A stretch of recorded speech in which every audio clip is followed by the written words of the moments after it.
कुछ दिन पहले निर्मला सीतारमण जो वित्त मंत्री है, उन्होंने टैक्स के बारे में एक नई घोषणा की है। उन्होंने टैक्स को अपडेट किया है। कुछ नए टैक्स उन्होंने जोड़ा है। कहा गया है कि आप जैसे कोई नई गाड़ी लेते हैं और उसको बेच देते हैं, तो उन दोनों के बीच में जितना का डिफरेंस है, उसके ऊपर भी आपको टैक्स देना पड़ेगा। तो हम उस पर चर्चा नहीं करेंगे। टैक्स के ऊपर यहाँ पे कपिलेश रावल जो एक पत्रकार है, उन्होंने बहुत अच्छी बात लिखी है। आखिर आप देखिए कि हमारे जीवन में कोई ऐसा चीज है जिस पे टैक्स नहीं लगता हो। तो हमें टैक्स के बारे में जानना चाहिए, समझना चाहिए। जितना आप बार बार अपने माइंड को टैक्स के बारे में देंगे, रिपीट करेंगे, उतना कुछ ना कुछ जरूर समझ में आएगा कि आखिर इस देश में चल क्या रहा है। तो देखिए, इसी पर थोड़ा सा चर्चा करते हैं टैक्स पर। इन्होंने क्या कहा है टैक्स के बारे में। इन्होंने कहा है कि यदि हम एक बार कमाते हैं, काम करने के लिए जाते हैं, तो कमाने के बाद जो पैसा हमें आता है तो उसका हम कहाँ कहाँ टैक्स देते हैं। देखिए, उन्होंने कहा कि एक तनख्वाह, जैसे एक महीना काम किया, महीना में काम करने के बाद उसको जो भी आप कमाते हैं, 20 कमाते हैं, 30 कमाते हैं, 30,000 कमाते हैं, तो आप कहाँ कहाँ टैक्स देते हैं। कहा कि मैंने 30 दिन का काम किया और उसके बाद क्या मिला, तनख्वाह।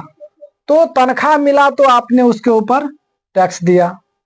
उसके बाद कहा कि मैंने मोबाइल लिया तो उसके ऊपर टैक्स दिया, मैंने रिचार्ज किया तो उसके ऊपर टैक्स दिया, मैंने कोई डाटा लिया तो उसके ऊपर टैक्स दिया, यदि बिजली यूज कर रहा हूं तो उसके ऊपर टैक्स दिया, घर लिया तो उसके ऊपर टैक्स दिया, टीवी, फ्रिज और कोई भी चीज ऐसे अगर इलेक्ट्रॉनिक चीज लेते हैं तो उसके लिए भी टैक्स दिया। अगर कोई कार लेते हैं तो उस पर टैक्स दिया, यदि आप पेट्रोल लेते हैं तो उस पर टैक्स देते हैं, यदि सर्विस करवाते हैं तो उस पर टैक्स देते हैं, रोड पर चलते हैं तो टैक्स देते हैं, टोल टैक्स जो होता है, यदि टोल पर जाते हैं तो फिर टोल टैक्स देते हैं, लाइसेंस बनवाते हैं तो टैक्स देते हैं, यदि कोई गलती करते हैं तो उस पर भी टैक्स आपको लगता है, यदि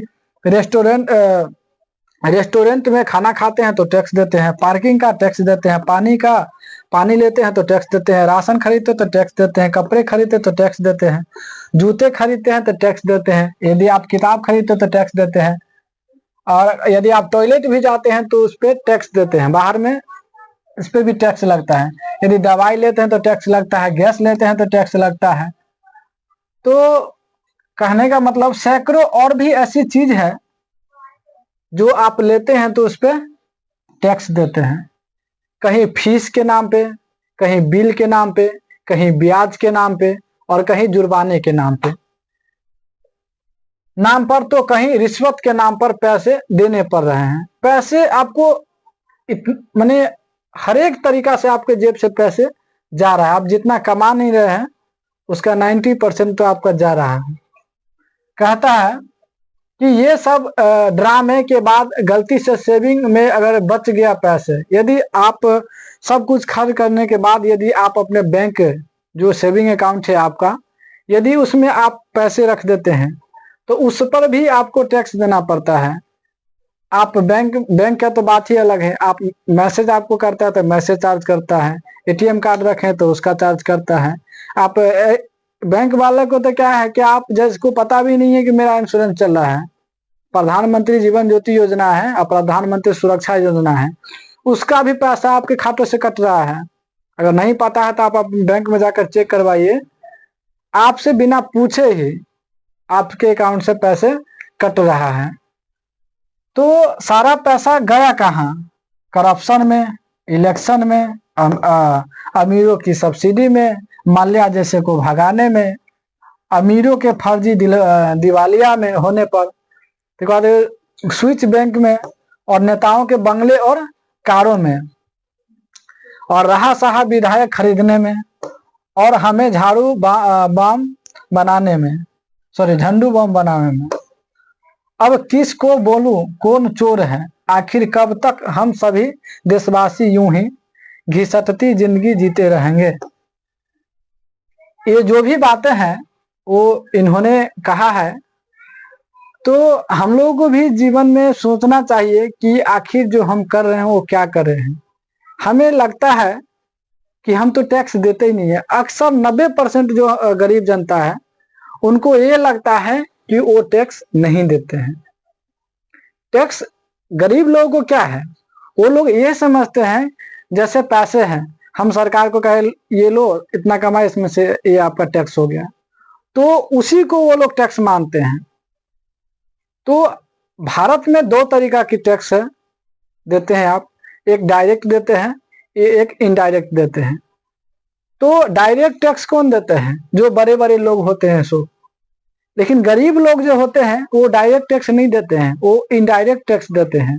और इनडायरेक्ट टैक्स जो होता है वो आपसे किसी न किसी चीज के जरिए, कोई ना कोई सामान के जरिए, चाहे आप आटा ले, चावल ले, राशन ले, वो किसी न किसी माध्यम से आपसे टैक्स लेता है। तो भारत को जो आप कह रहे हैं कि गरीब है, गरीब नहीं है भारत। और इतना जो पैसे, जो इतना विकास हो रहा है वो कहाँ जा रहा है, कहाँ से हो रहा है, वो हम ही लोग का पैसे से हो रहा है। तो ये सब सुधारने वाला भी नहीं है। तो इससे बेहतर है कि आप लोग सतर्क हो जाइए, समझदार बनिए, लोगों को समझाइए आखिर ये जो देश में चल क्या रहा है। ये टैक्स का जो खेल है, लूटने का जो काम चल रहा है जनता को, महंगाई जो बढ़ रही है, बेरोजगारी बढ़ रही है, इन सब पे थोड़ा जानिए कि आखिर ये सब के पीछे क्या कारण है। आप समझिए कि एक गाड़ी लेते हैं तो उसमें कितना बार टैक्स देना पड़ता है। एक गाड़ी खरीदिए, उसका टैक्स का कैलकुलेशन कीजिए।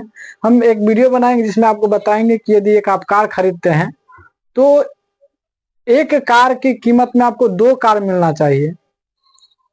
तो एक कार का जितना कीमत होता है और उतना ही कीमत आपको उसका टैक्स के देना पड़ता है।